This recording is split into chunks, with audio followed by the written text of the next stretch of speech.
प्रभु का धन्यवाद करती हूँ इस सुंदर समय के लिए, उसकी संगति के लिए, उसकी करुणा और दया के लिए, हर एक आशीष और बरकत के लिए जो उसने हम प्रति और हम धरती पे जिंदा हैं उसका नाम ले सकते हैं। परमेश्वर आपको आशीष दे और संभाले, हर परेशानी से दूर रखे। तो भाइयों बहनों, प्रभु यीशु मसीह के वसीले से मांगते हैं, आमीन। और परमेश्वर को यही बात अच्छी लगती है कि हम उसके वचनों को जानें और लोगों तक पहुँचाएँ। तो जय मसीह की, प्रेज द लॉर्ड। भाई बहनों, आज हम दूसरे राजा में इससे बात करेंगे और दूसरे राजा का आप सारा ये पढ़ सकते हैं तो आप बहुत अच्छे से समझ लेंगे।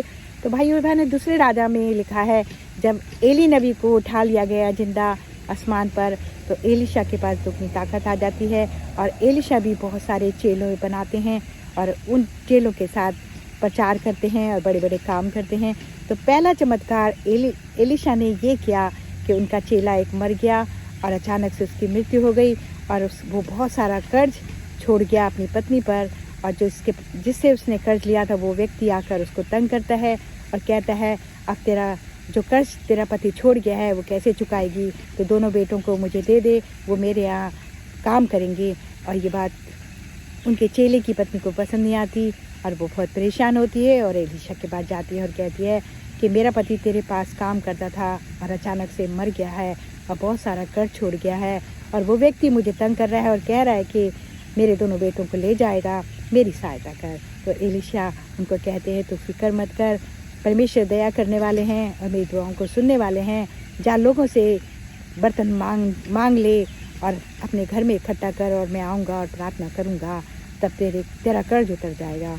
वो वैसे ही करती है, जगह जगह से बर्तन लेके आती है और रख देती है और एलिशा नबी आते हैं, प्रार्थना करते हैं और वो तेलों से भर जाते हैं। और तेल उस समय बहुत बड़ी चीज़ थी और वो सारा तेल बेचकर अपने पैसे जमा करती है और कर्ज भी उतारती है। इस तरह से उसकी परेशानी टलती है। और फिर दूसरा चमत्कार था कि उस समय नामान राजा ने आक्रमण कर दिया था और उनके सेनापति जो कोढ़ी था, और जब वो लोग आए थे तो एक छोटी सी बच्ची को बंदी करके ले गए थे और नामान के जो सेनापति था जिसको कोढ़ था, वो बच्ची उसके घर में काम करने लगती है और उसकी पत्नी उसको बताती है, मेरे पति को पूरी तरह से कोढ़ है और वो बहुत परेशान है, बहुत इलाज करा चुका है लेकिन कहीं भी फ़ायदा नहीं मिलता है। तो बच्ची कहती है, अगर तेरा पति हमारे देश इस्राएल में चला जाए और वहाँ एलिशा नबी हैं, वो प्रार्थना करेंगे और उनके प्रार्थना करने से सब परेशानियाँ दूर हो जाएंगी। ये तो एक छोटी सी बात है।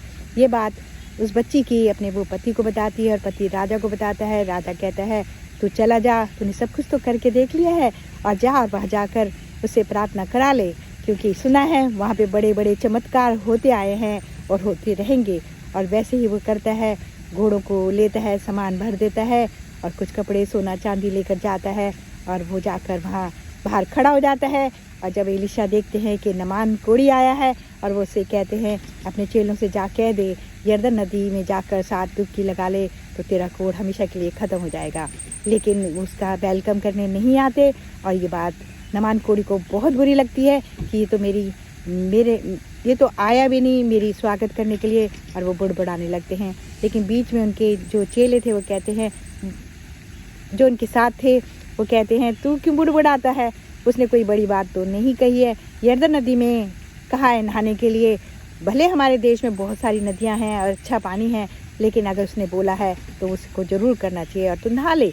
और वो जाकर यरदन नदी में 7 डुबकी लगाता है और कोढ़ उसका दूर हो जाता है और बच्चे की तरह उसकी त्वचा हो जाती है और वो बड़ा खुश होता है और कहता है, जो कुछ मैं भेंट लाया हूँ उससे मिलूँगा और उसको दूँगा। वो जाता है वापस और एलिशा से मिलता है। एलिशा को कहता है, तो तेरे कारण और तेरे परमेश्वर के कारण मेरा कोढ़ दूर हो गया है। तो एली नबी कहते हैं, मैं कुछ नहीं करता, मैं तो परमेश्वर का जन हूँ, बस प्रार्थना करता हूँ और मेरी प्रार्थना को वो सुनता है, क्योंकि वो यहोवा जरोवर है और दुआओं को सुनने वाला है। और तू जा, अपने घर वापस चला जा।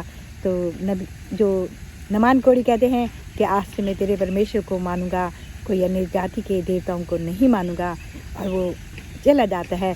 लेकिन वहाँ पर उनका एक चेला होता है गेजी, और गेजी को अच्छा नहीं लगता कि इतना सब कुछ लेकर आया था और इसने खाली हाथ भेज दिया है, और वो भागा जाता है और कहता है, मेरे स्वामी के पास कुछ लोग आए हैं और मुझे थोड़ा सा दान दे। और वो कहता है, मैं तो पहले ही दे रहा था। फिर वो कहता है, क्या चाहिए, वो कहता है कुछ कपड़े और कुछ चीज़ें, कुछ सोना चांदी, तो वो उसको देता है और उसी टाइम उसको कोढ़ हो जाता है, और यहाँ तक कि नहीं, उसके पूरे परिवार को कोढ़ जाता है और वो बहुत घबरा जाता है और वापस आता है। तो एलीशा नबी कहते हैं, तू कहाँ गया था?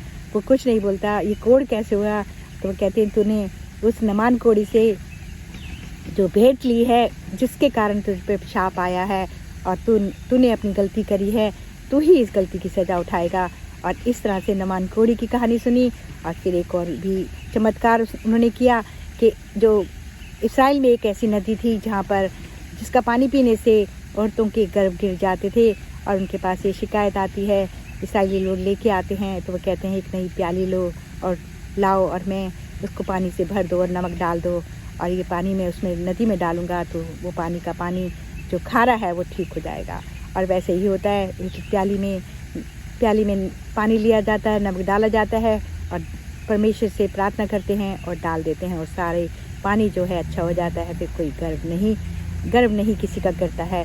इस तरह से जब परमेश्वर ने राजाओं को चुना, फिर नबियों को चुना, और बहुत सारे नबी इसराइल में पैदा हुए, यानी कि 350 नबी इसराइल में चुने गए थे परमेश्वर ने, और जिनमें से हनोक, एली, सैमुएल नबी, हन्ना का बेटा, और एलीशा, और बहुत सारे अमोस, बहुत सारे नबियों के बारे में बाइबल में लिखा है, जिनके बारे में हम विस्तार से करेंगे। तो आज इस टॉपिक को तो हम लोग पुराने नियम के ख़त्म कर देंगे, क्योंकि आज बहुत बुरा समय चल रहा है और हम नए नियम के बारे में जानेंगे। तो भाइयों बहनों, परमेश्वर कहता है, जागते रहो, प्रार्थना करते रहो, तो आजमाइश में पढ़ने से बच जाओगे। और परमेश्वर यहोवा के वचन है कि एक भी धर्मी हुआ, एक भी मुझे मानने वाला हुआ, तो मैं उस पूरे परिवार पे रक्षा करूँगा और पूरी परिवार पे दया करूँगा। और ये बात हमें कहाँ से पता चलती है?